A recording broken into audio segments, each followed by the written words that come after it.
Salam dari Sekolah Tinggi Diakones HKBP. Pujian dan syukur yang tidak henti-hentinya patutlah dipersembahkan bagi Allah, Sang Pemelihara kehidupan. Allah yang telah meletakkan fondasi, Ia yang mengokohkan dan memberkati hingga hari ini, tepatnya tanggal 17 Mei 2022, Sekolah Tinggi Diakones HKBP tiba pada usia yang ke-51 tahun. Usia 51 tahun merupakan masa-masa emas, masa-masa produktif, di mana banyak peluang untuk mewartakan Injil lewat karya pelayanan diakonia. Banyak karya Tuhan yang telah dinyatakan lewat Sekolah Tinggi Diakones HKBP yang mewarnai perjalanannya hingga usia 51 tahun. Keyakinan kita bahwa Allah akan melanjutkan kasih setia-Nya bagi Sekolah Tinggi Diakones HKBP sehingga melahirkan para generasi muda diakones yang beriman, berkarakter tangguh, kreatif, dan inovatif. Dengan demikian, para diakones mampu melayani di tengah-tengah perubahan dan kemajuan zaman. Akhir kata, selamat ulang tahun Sekolah Tinggi Diakones HKBP yang ke-51 tahun. Tetaplah melayani dengan sepenuh hati. Terima kasih dan salam dari Sekolah Tinggi Diakones HKBP.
Tidak terasa ya, ternyata STD HKBP sudah berumur 51 tahun.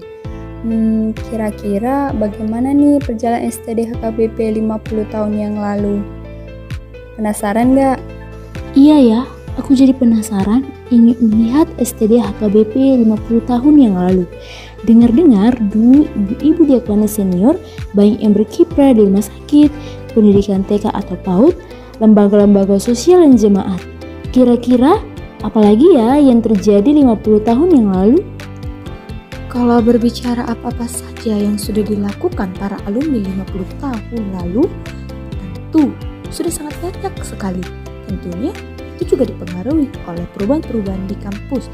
Dan perubahan-perubahan yang terjadi mulai dari kurikulum, pelajaran, perkembangan tingkatan, pendidikan, sarana dan prasarana, banyak banget. Tapi sekalipun perubahan banyak terjadi, tentu fokus dan dasar yang diajarkan tidak pernah berubah. Dan sampai sekarang kita masih fokus di bidang pelayanan diakonia atau pelayanan kasih, mengabdi dan berjuang bersama orang-orang kecil yang terpinggirkan. Dalam pembelajaran di ruang kuliah juga, hidup berdiakonia masih ditekankan dan harus dihidupi. Ya, aku juga merasakan hal yang sama. Pelayanan diakonia menjadi hal penting dan utama yang diajarkan. Lebih menariknya lagi nih, diakonia itu masih tetap eksis sejak 50 tahun yang lalu hingga sekarang. Itu bisa terjadi karena apa ya? Iya juga ya, aku jadi ingin tahu mengapa ini semua terjadi. Apa karena pelayanan yang telah dilakukan para ibu diakones? Atau pelayanan diakonia tidak akan pernah terlepas dari kehidupan bergereja dan bermasyarakat? Kalau menurutku sih, pelayanan diakonia selain karena keberagaman pelayanan yang sudah dilakukan, tetapi tidak dapat dipisahkan juga dari realitas sosial yang terjadi di tengah-tengah kehidupan manusia. Bayangin aja ya, banyaknya isu sosial yang terjadi di negara Indonesia, termasuk juga berarti dalam gereja membutuhkan suatu bentuk pelayanan yang dianggap mampu merespon realitas tersebut. Ya, aku juga setuju dengan apa yang kamu sampaikan. Tetapi kita juga tidak bisa mengabaikan kehadiran teknologi di era ini. Teman-teman, kalian bisa membayangkan bagaimana pelayanan diakonia 20 tahun ke depan? Rasanya aku belum bisa membayangkan apa dan di mana pelayanan diakonia ke depannya. Ups, jangan khawatir dulu. Memang benar, kita sudah harus melihat bentuk pelayanan diakonia seperti apa yang akan dilakukan 20 tahun ke depan. Di tengah kemajuan teknologi yang begitu pesat, tentu situasi ini bukanlah hal yang mudah. Berarti mulai sekarang kita sudah harus memikirkannya. Kalau berbicara tentang pelayanan diakonia 20 tahun ke depan, itu artinya kita yang ada di dalamnya. Jadi, aku bisa membayangkan bahwa pelayanan diakonia akan sangat dibutuhkan. Tentu saja, kalau teknologi terus berkembang, maka tidak dapat dipungkiri situasi sosial yang dihadapi manusia juga akan semakin kompleks. Berarti kemajuan teknologi bisa menjadi tantangan sekaligus peluang bagi pelayanan diakonia ya. Kalau aku memikirkan sebagai tantangan, itu artinya kita sebagai orang muda harus memfasilitasi dan mempersiapkan diri untuk menghadapinya. Iya benar, sebaliknya teknologi sebagai peluang berarti bentuk pelayanan diakonia harus terus diupdate agar bisa berbasis teknologi.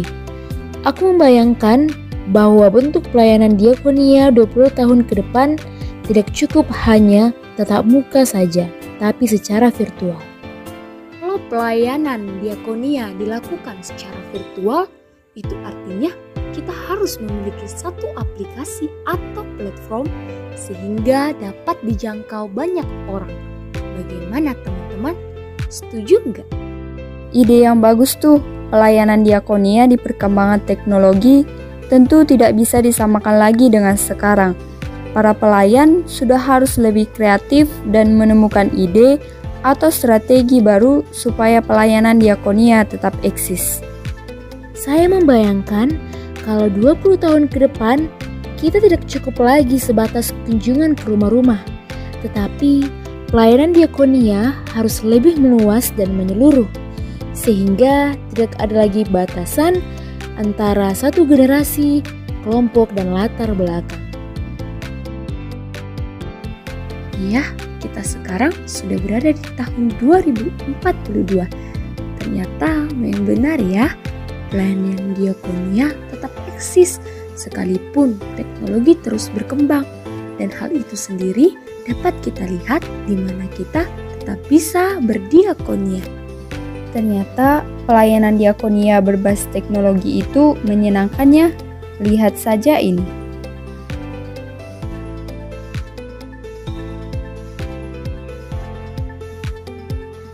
Saya sudah memiliki aplikasi yang namanya Divi, Diakonia Virtual. Aplikasi ini saya banyak melakukan bentuk pelayanan diakonia, mulai dari pendampingan, konseling pastoral, dan memasarkan hasil tani para jemaat, sehingga pelayanan saya jauh lebih luas dan menyeluruh. Aku juga ada nih aplikasi yang namanya Kotak Diakonia.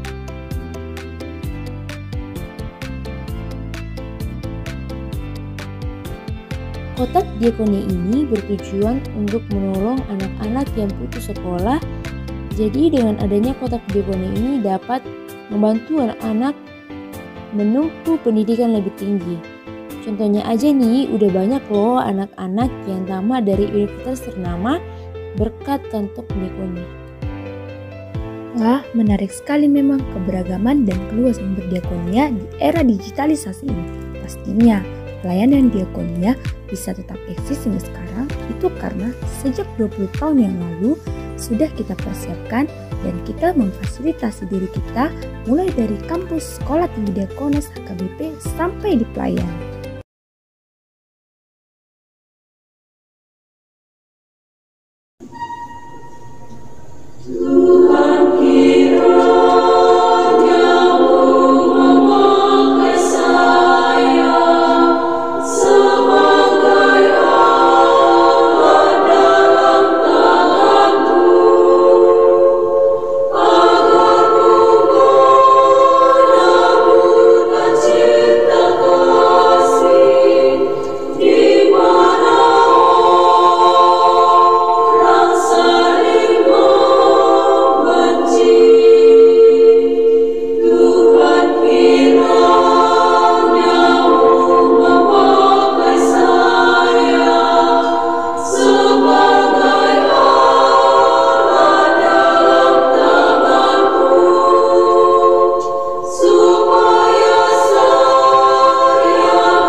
untuk Sekolah Tinggi Diakones HKBP.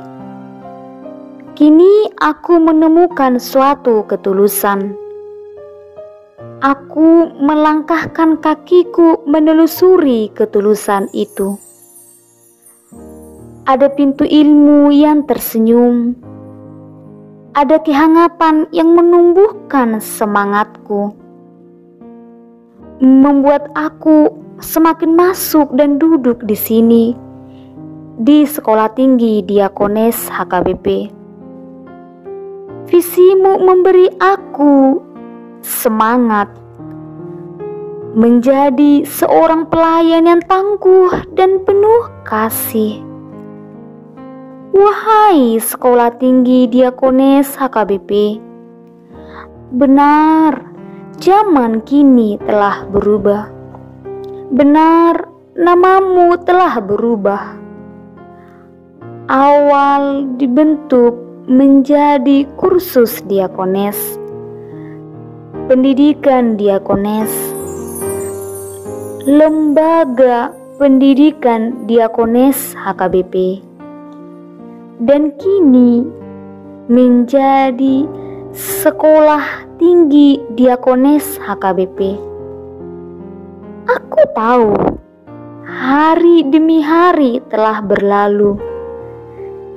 Semakin aku menelusuri ruang ilmu, kutemukan kesederhanaanmu. Hatiku telah terikat oleh visimu, menjadi berkat bagi dunia.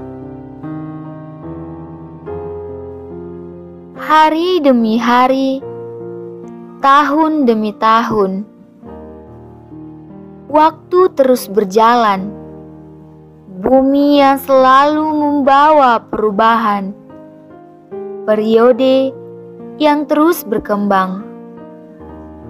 Tak kala manusia merasakan dampaknya. Dunia yang diperhadapkan tantangan teknologi. Banyaknya program telah dilakukan secara virtual. Apa kabar dengan sekolah kita? Kini 51 tahun genap sekolah persamaan ini. Sekolah yang mendidik putri-putri Allah dalam pelayanan diakonia. Armada yang telah dipersiapkan menjadi generasi diakones baru harus mampu menciptakan pelayanan diakonia kontekstual. Modernisasi terjadi di mana-mana, tapi itu bukanlah suatu penghambat untuk tetap berdiri dan berkarya. Tetapi jadikanlah modernisasi sebagai ajang mengkontekstualisasikan pelayanan masa kini.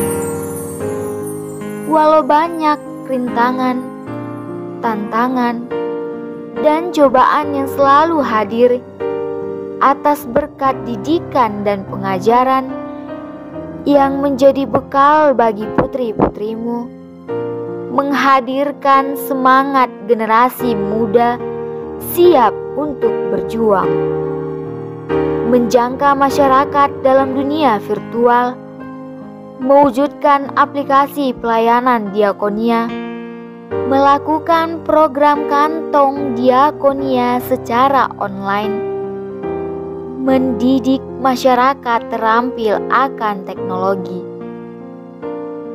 Hidup dalam virtualisasi tidaklah mengurangi ciri dan nilai yang sudah tertanam sejak dulu.